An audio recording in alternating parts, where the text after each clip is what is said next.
Hello everyone, good morning.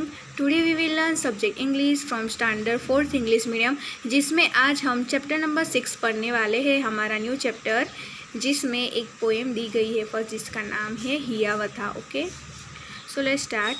हियावथा was a young red Indian boy. जो Hiawatha था वो एक यंग, बहुत ही युवान सा लड़का था, रेड इंडियन बॉय था.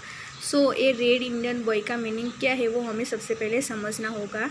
सो रेड इंडियन बॉय का मीनिंग है जो नॉर्थ अमेरिका के जो मूल निवासी जो थे उनको रेड इंडियन कहा जाता था. जो नॉर्थ अमेरिका के जो मूल निवासी है उनको रेड इंडियन कहा जाता था, जो खोज करने निकले थे. और जो यूरोप था वहाँ के देशों में बड़ी उत्सुकता थी कि वो भारत को उनको खोजना है. सो वो इंडिया की खोज करने निकल गए, मगर प्रॉब्लम ये हो गई कि वो उल्टी डायरेक्शन में निकल गए. ओके, उन्हें जाना था ईस्ट में और वो पहुंच गए वेस्ट में, मगर उन्होंने अपनी गलती मानने से इनकार कर दिया. उन्हें वहाँ पर जो भी लैंड मिला, ओके, उन्होंने कहा कि यही इंडिया है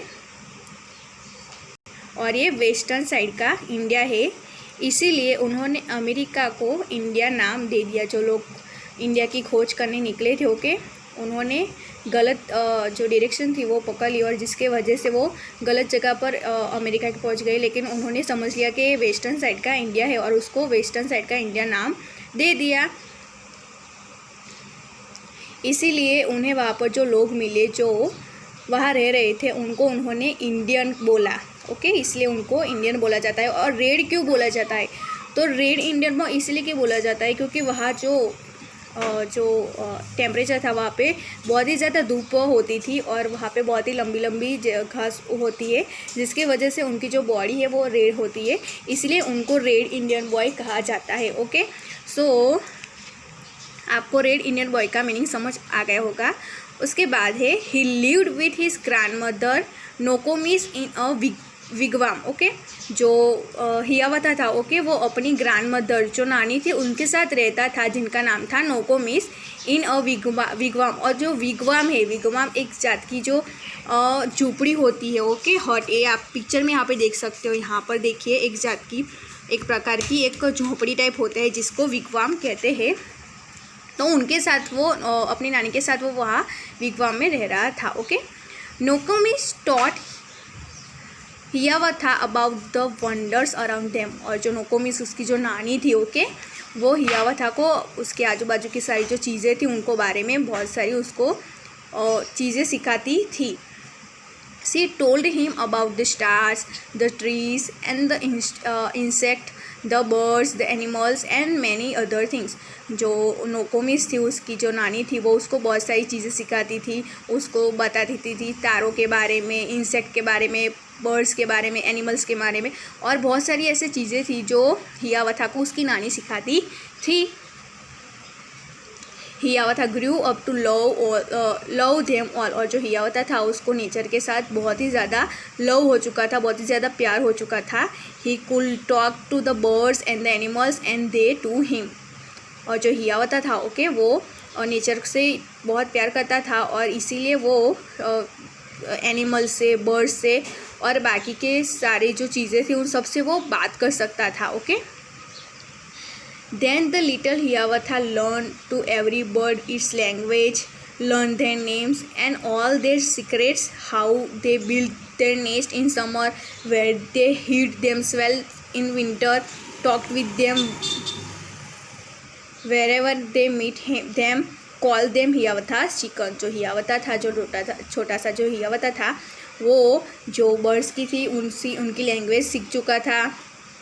उनके जो नाम है बर्ड्स के, उनकी जो सारी सीक्रेट्स है, ओके, सीक्रेट जो बातें है वो सारी वो जो हियावथा था वो सीख चुका था, जान चुका था. How they build their nest in summer. वो जो बर्ड है वो अब समर में, गर्मियों में अपना जो घोंसला है वो कैसे बनाते हैं. Where they hid him themselves in winter, और जब सर्दियाँ होती है तब जो बर्ड्स है वो अपने आप को कहाँ पे छुपाते हैं। Talk with them whenever he met them, call them Hiawatha's chicken, और जब भी वो उनसे मिलता था उनसे बातें करता था और कहता था हियावतास चिकन, ये हियावता के चिकन्स है। ओके, उसके बाद देखते हैं क्या होता है। Of all bits he learned the languages, learned their names and all their secrets, और जो हियावता था वो सारे जो एनिमल्स थे, सारे जो बर्ड्स थे, उन सब की जो लैंग्वेज है, ओके, सारे एनिमल्स की जो लैंग्वेज है वो सीख चुका था। Learn their names and all their secret, और उनके जो नाम है वो भी वो जान चुका था, और उनके जो सारे सीक्रेट है वो भी वो जान चुका था। How the beavers build their lodges, where the squirrels hid their acorns, how the reindeer ran so swiftly, और जो हियावता था, ओके, वो सारी सीक्रेट जान चुका था। वो उसे पता लग गया था कि how the beavers build their lodges, जो बीवर्स एक एनिमल्स होता है जो नॉर्थ अमेरिका में पाया जाता है, ओके, वो अपना जो लॉजिस है, अपना जो घर है वो कैसे बनाते हैं। Where the squirrel hid their acorns, acorn का मीनिंग होता है नट, ओके, तो जो स्क्विरल्स है, जो गिलहरियाँ है, वो अपना एकॉर्न कहाँ पे छुपाती है। How the reindeer ran swiftly, जो रेनडियर है वो इतना जल्दी कैसे इतना अच्छे से कैसे भाग सकता है। Why the rabbit was so timid, और जो रैबिट है ओके, खरगोश जो है वो इतना टिमिड का मीनिंग होता है जो बहुत ही ज़्यादा जल्दी से डर जाने वाला, इतना ज़्यादा डरता क्यों है। Okay, talked with them wherever he met them, call them Hiawatha's brothers, और जब भी वो उनसे मिलता उनसे बातें करता और उनको बुलाता था हियावतास ब्रदर। सो स्टूडेंट्स, यही थी हमारी ये पोएम हियावता, जो आप सबको समझ में आ गई होगी। ओके, सो यहाँ पे हमारी ये जो पोएम है हियावता यहाँ पे फिनिश होती है। हम उसके न्यू वर्ड्स भी देखेंगे। न्यू वर्ड्स में फर्स्ट है विगवाम। विगवाम का मीनिंग हमने देखा, एक प्रकार की जो झोंपड़ी होती है, यहाँ पे हम देख सकते हैं। ओके, उसको विगवाम कहते हैं। बीवर्स एक प्रकार का एनिमल है जो नॉर्थ इंडिया में पाया जाता है। उसके बाद है एकॉर्न्स, एकॉर्न का मीनिंग होता है नट। ओके, उसके बाद है रेनडियर का मीनिंग होता है हिरन जो है हिरन, ओके, उससे रेनडियर कहते हैं। और लास्ट वन इज टिमिड जो बहुत ही जल्दी से डर जाने वाला, जिसको टिमिड कहते हैं। ओके, सो स्टूडेंट्स, आज हमने हियावता जो पोएम थी चैप्टर नंबर 6 नया हमने शुरू किया, जिसमें हियावता जो पोएम थी आज हमने वो पढ़ी। उसके बाद हमने उसके न्यू वर्ड्स भी देखे। अब उसके बाद की जो अदर एक्टिविटीज़ है, उसके बाद के जो क्वेश्चन आंसर है इस चैप्टर के, ओके, उसके बाद के हम हमारे जो नेक्स्ट वीडियो लेक्चर में उसको देखेंगे। ओके, सो स्टूडेंट्स, इसके जो न्यू वर्ड्स है वो अपनी नोट में लिख दीजिएगा। Thank you.